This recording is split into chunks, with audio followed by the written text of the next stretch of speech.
Chapter 3 of The Red Pyramid, Imprisoned with My Cat. This chapter is read by Sadie. However, I can't do a good Sadie voice, so forgive me. Give me that mic. Hello, Sadie here. My brother's a rubbish storyteller. Sorry about that. But now you've got me, so all is well. Let's see. The explosion. Yes, right. The Rosetta Stone in a billion pieces, fiery evil bloke, dad boxed in a coffin, creepy Frenchman and Arab girl with a knife, us passing out, yeah. So, when I woke up, the police were rushing about as you might expect. They separated me from my brother. I didn't really mind that part, he's a pain anyway. But they locked me in the curator's office for ages, and yes, they used our bicycle chain to do it. Cretins. I was shattered, of course. I'd just been knocked out by a fiery whatever it was. I'd watched my dad get packed into a sarcophagus and shot through the floor. I tried to tell the police about all that, but did they care? No, they didn't care about anything. Worst of all, I had a lingering chill, as if someone was pushing ice-cold needles into the back of my neck. It had started when I looked at those blue glowing words Dad had drawn on the Rosetta Stone, and I knew what they meant. A family disease, perhaps? Can knowledge of boring Egyptian stuff be hereditary? With my luck it is. Well, long after my gum had gone stale, the policewoman finally retrieved me from the curator's office. She asked me no questions. She just trundled me into a police car and took me home. Even then, I wasn't allowed to explain to Gran or Gramps. The policewoman just tossed me into my room and waited and waited. I don't like waiting. I paced the floor. My room was nothing posh, just an attic space with a window, a bed, a desk. There wasn't much to do. Muffin sniffed my legs, and her tail puffed up like a bottle brush. I suppose she doesn't fancy the smell of museums. She hissed and disappeared under the bed. Thanks a lot, I muttered. I opened the door, but the policewoman was standing guard. The inspector will be with you in a moment, she told me. Please stay inside. I could just see downstairs, just a small glimpse of Gramps pacing the room, wringing his hands, while Carter and the police inspector talked on the sofa. I couldn't make out what they were saying. Could I just use the loo? I asked the nice officer. No! She closed the door in my face, and as if I might rig an explosion in the toilet, honestly. I dug out my iPod and scrolled through my playlist. Nothing struck me. I threw it on my bed in disgust. When I'm too distracted from music, it's a very sad thing. I wondered why Carter got to talk to the police first. It wasn't fair. I fiddled with my necklace Dad given me. I'd never been sure what that symbol meant. Carter's was obviously an eye. Mine looked more like an angel, or perhaps some sort of killer alien robot. Odd little symbol. Why on earth had Dad asked if I still had it? Of course I still had it. It was the only gift he'd ever given me. Well, apart from Muffin. And with that cat's attitude, I'm not sure I would call her a real gift. Dad had practically abandoned me at age 6 after all. The necklace was my one link to him. On good days, I would stare at it and remember him fondly. And on bad days, which were much more frequent, I would fling it across the room and stomp on it and curse him for not being around. I found that quite therapeutic, actually. But in the end, I would always put it back on.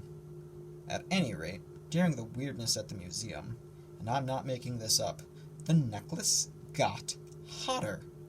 I nearly took it off, but I couldn't help wondering if it truly was protecting me somehow. I'll make things right, Dad had said, with that guilty look he often gives me. Well, colossal fail, Dad. What had he been thinking? I wanted to believe it had all been a bad dream. The glowing hieroglyphs, the snake staff, the coffin. Things like that simply don't happen. But I knew better. I couldn't dream anything as horrifying as that fiery man's face when he turned on us. soon, boy, he told Carter, as if he intended to track us down. Just the idea made my hands tremble.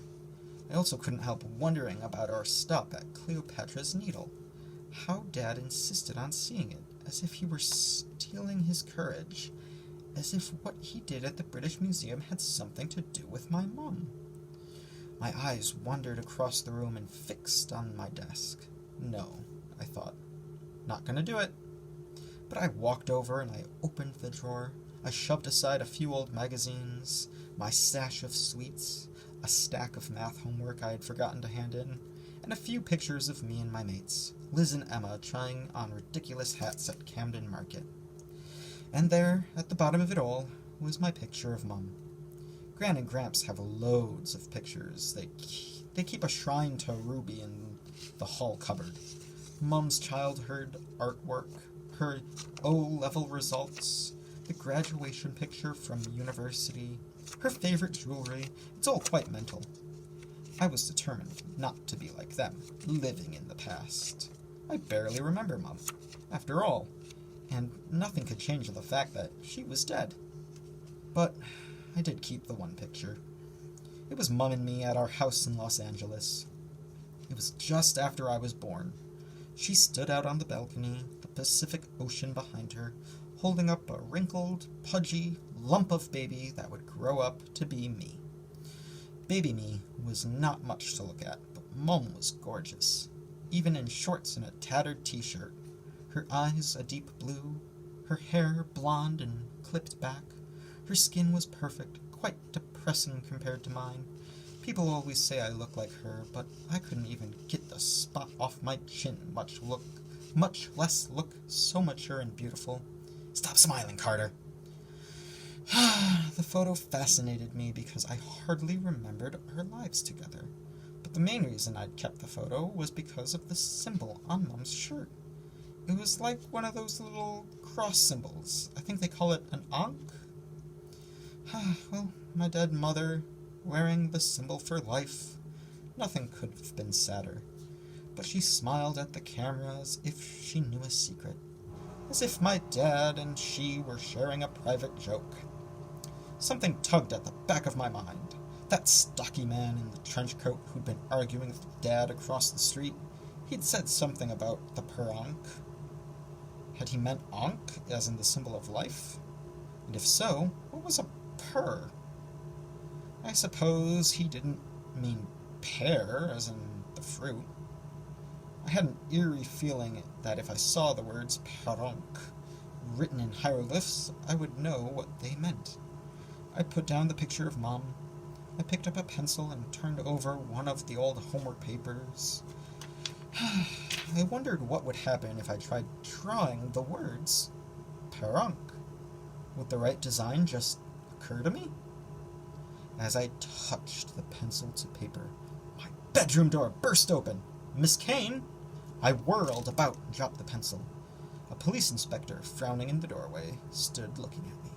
What are you doing? Math, I said.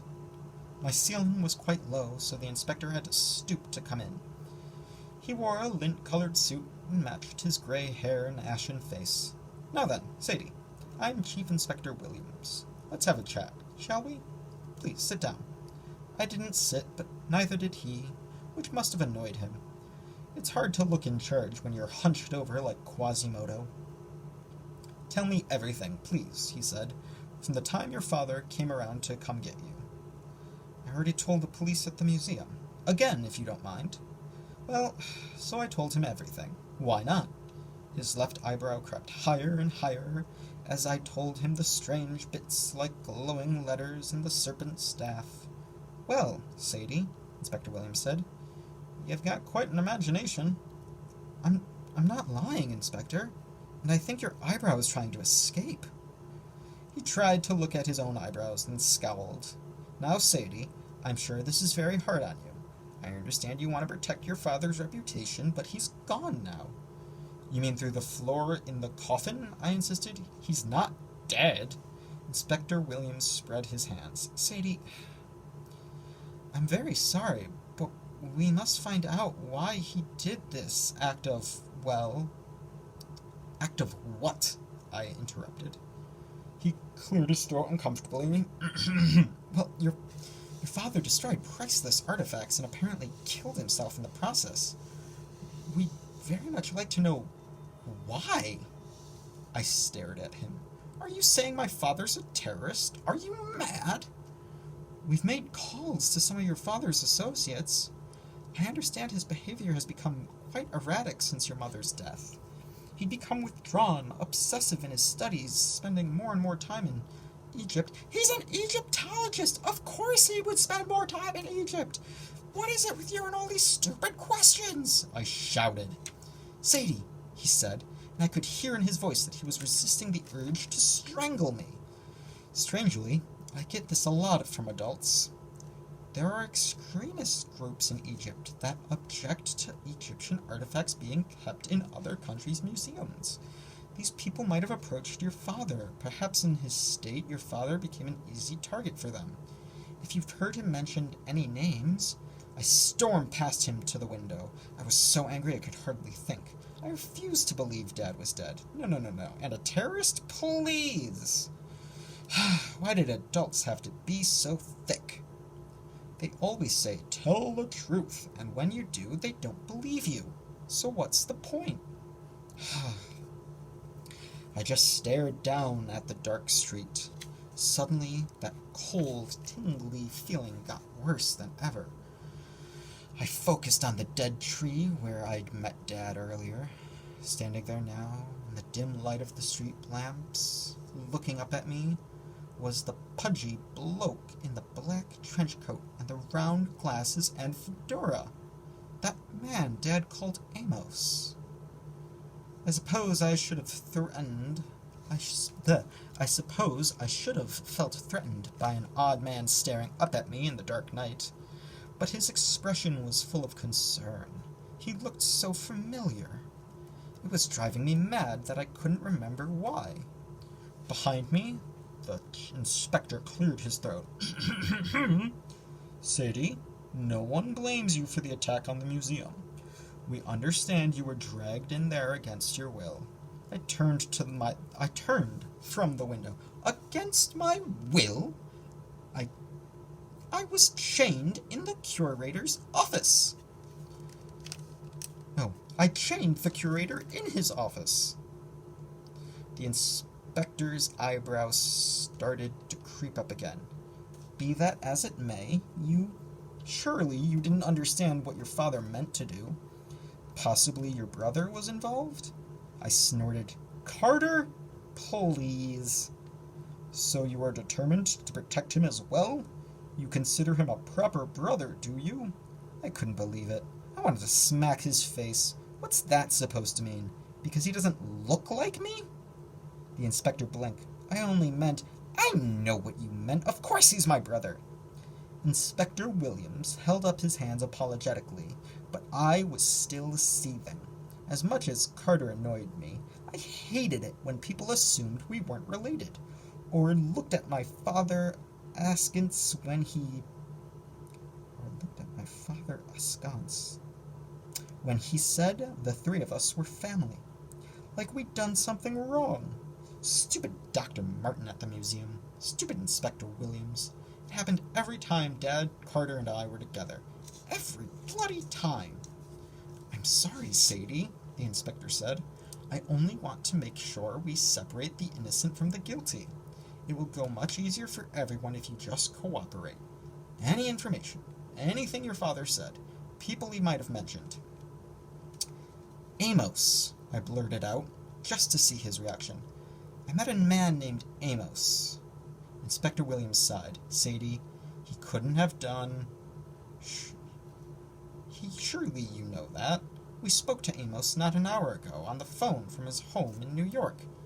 He isn't in New York, I insisted. He's right. I glanced out the window, but Amos was gone. Typical. That's not possible, I said. Exactly, the inspector said. But he was here, I exclaimed. Who is he? Is he one of my dad's colleagues? How did you know to call him? Really, Sadie, this acting must stop. Acting? The inspector studied me for a minute, then set his jaw as if he'd made a decision. We've already had the truth from Carter. I didn't want to upset you, but he told us everything. He understands there's no point in protecting your father now. You might as well help us, and there will be no charges against you. You shouldn't lie to children, I yelled, hoping my voice carried all the way downstairs. Carter would never say a word against Dad, and neither will I. The inspector didn't even have the decency to look embarrassed. He crossed his arms. I'm sorry you feel that way, Sadie. I'm afraid it's time we went downstairs to discuss the consequences with your grandparents. So ends Chapter 3. But Chapter 3 was very short, so we have enough time for Chapter 4.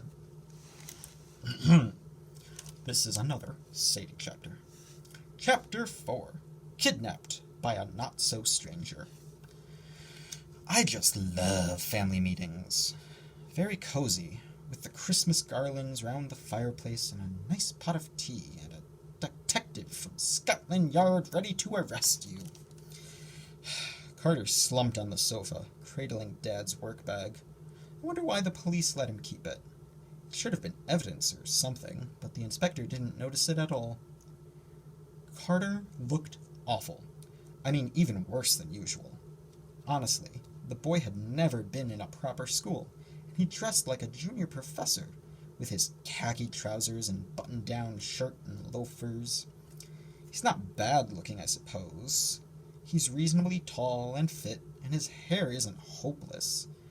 He's got Dad's eyes, and my mates Liz and Emma have told me from his pictures that he's hot, which must be taken with a grain of salt because A, he's my brother, and B, my mates are a bit crazed. When it came to clothes, Carter wouldn't have known hot if it bit him in the bum. Oh, don't look at me like that, Carter. You know it's true. At any rate, I shouldn't have been so hard on him. He was taking Dad's disappearance even worse than I was. Gran and Gramps sat on either side of him, looking quite nervous. The pot of tea and a plate of biscuits sat on the table, but no one was having any. Chief Inspector Williams ordered me into the only free chair. Then he paced in front of the fireplace importantly. 2 more police officers stood by the front door, and the woman from earlier, and the big bloke eyeing the biscuits. Mr. and Mrs. Faust, Inspector Williams said. I'm afraid we have 2 uncooperative children. Gran fidgeted at the trim of her dress. It's hard to believe she's related to Mum. Gran is frail and colorless, with a stick of a person, really, while Mum in photos she always looked so happy and full of life. They're just children, she managed. Surely you can't blame them. Pah, Gramps said. This is ridiculous, Inspector. They aren't responsible for anything. Gramps is a former rugby player. He has beefy arms and a belly too big for his shirt. His eyes sunk deep in his face as if someone had punched them. Well, actually, Dad had punched them some years ago, but that's another story. Anyway, Gramps is quite scary looking. Usually people get out of his way, but Inspector Williams didn't seem impressed. Mr. Faust, he said, what do you imagine the morning headlines will read? British Museum attacked, Rosetta Stone destroyed, your son-in-law, former son-in-law, Gramps corrected, was most likely vaporized in an explosion, or he ran off, in which case he didn't run off, I shouted. We need to know where he is, the inspector continued, and the only witnesses, your grandchildren, refused to tell me the truth. We did tell you the truth, Carter said. Dad isn't dead. He sank through the floor. Inspector Williams glanced at Gramps as if to say, You see? Then he turned to Carter. Young man, your father has committed a criminal act.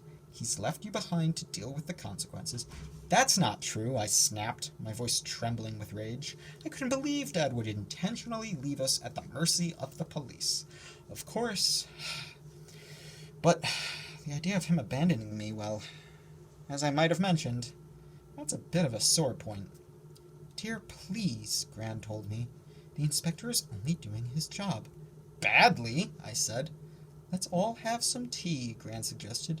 No! Carter and I both yelled at once, which made me feel bad for Gran as she practically wilted into the sofa.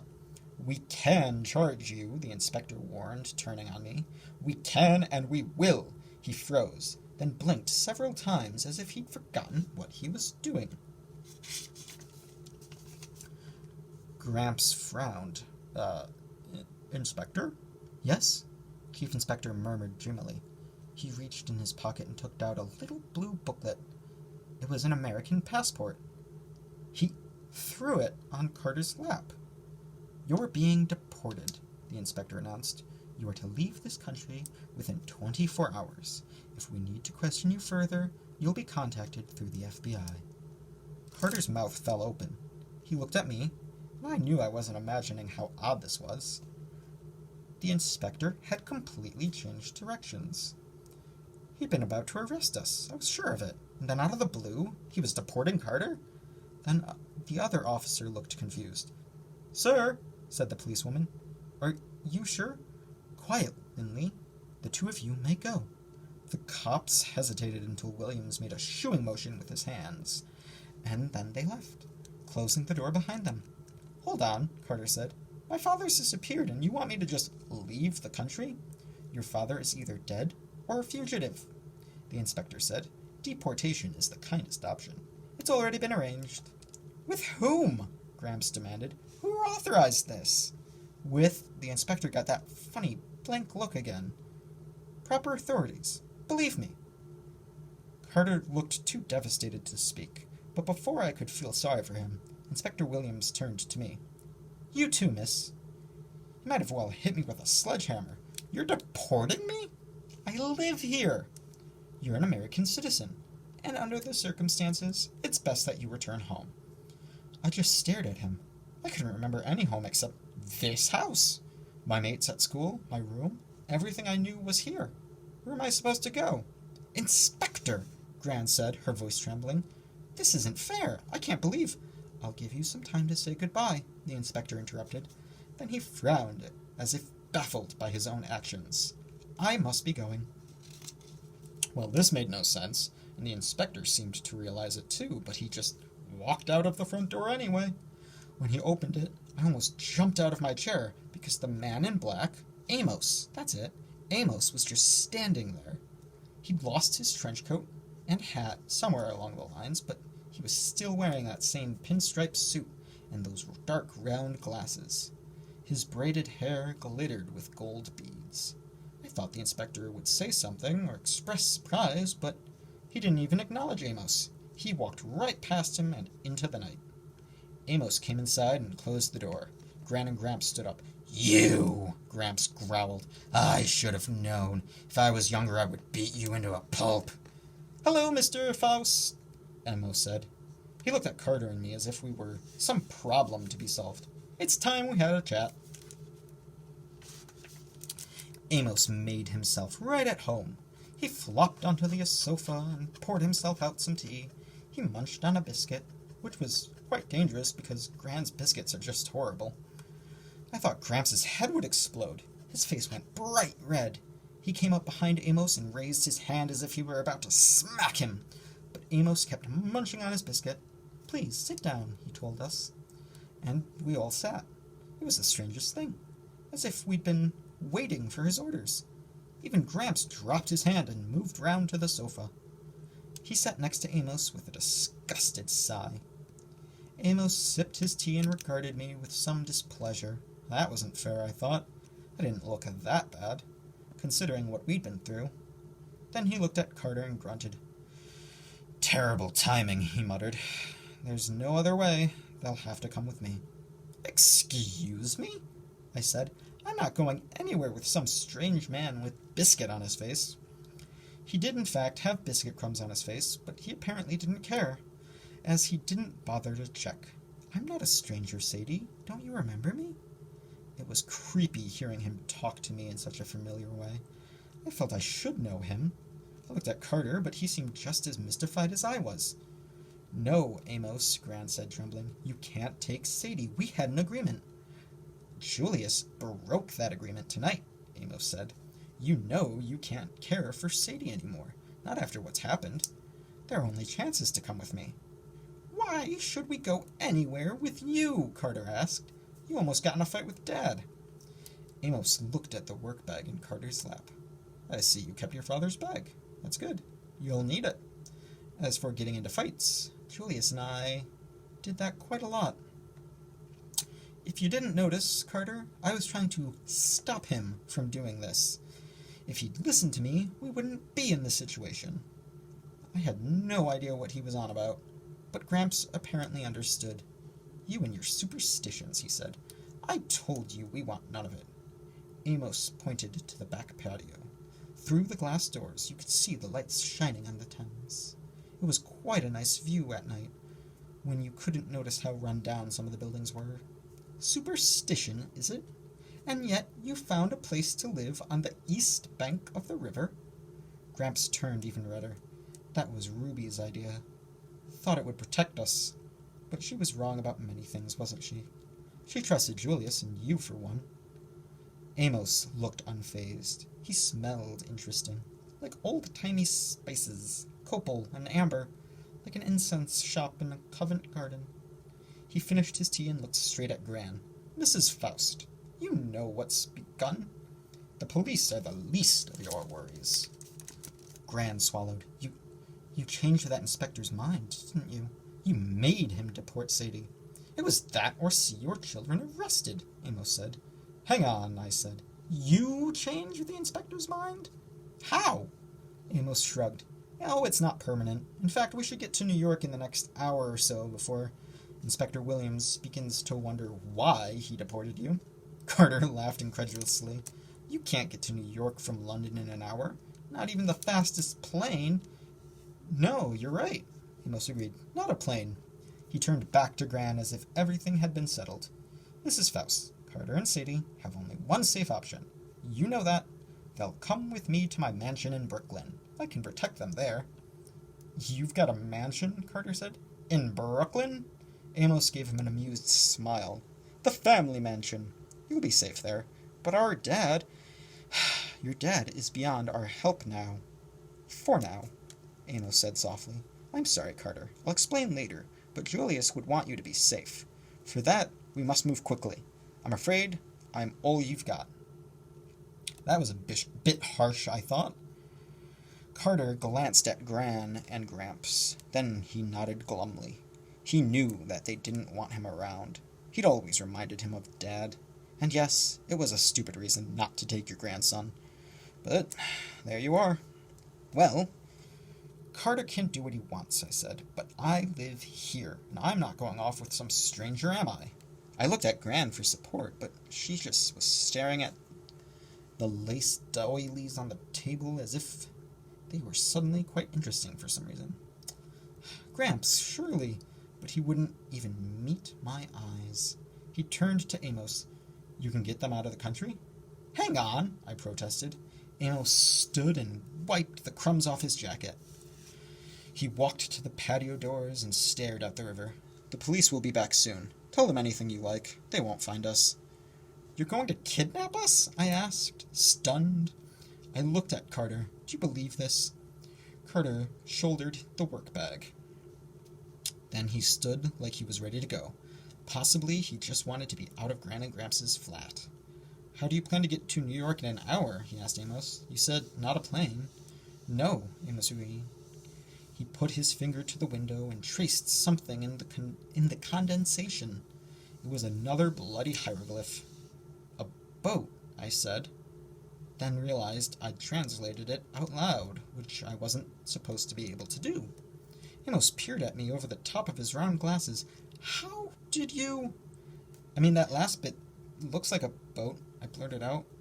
But that can't be what you mean. That's ridiculous. Look, Carter cried. I pressed in next to him, out the patio doors. Down at the quayside, a boat was docked. Not a regular boat, mind you. It was an Egyptian reed boat, with 2 torches burning in the front, and a big rudder in the back. A figure in a black trench coat and hat, possibly Amos, was already standing at the tiller. I'll admit, for once, I was at a loss for words. "We're going in that?" Carter said. "To Brooklyn?" "We'd better get started," Amos said. I whirled back to Grandmother. "Gran, please." She brushed a tear from her cheek. "It's the best for you, my dear. You should take Muffin." "Ah, yes," Amos said.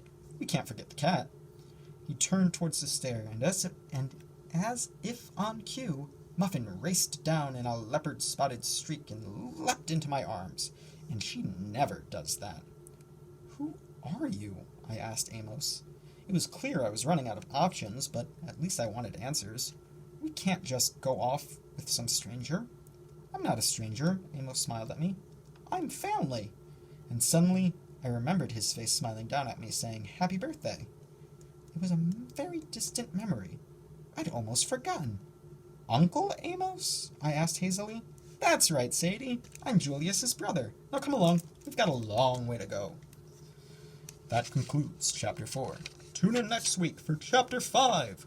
We Meet the Monkey, as read by Carter.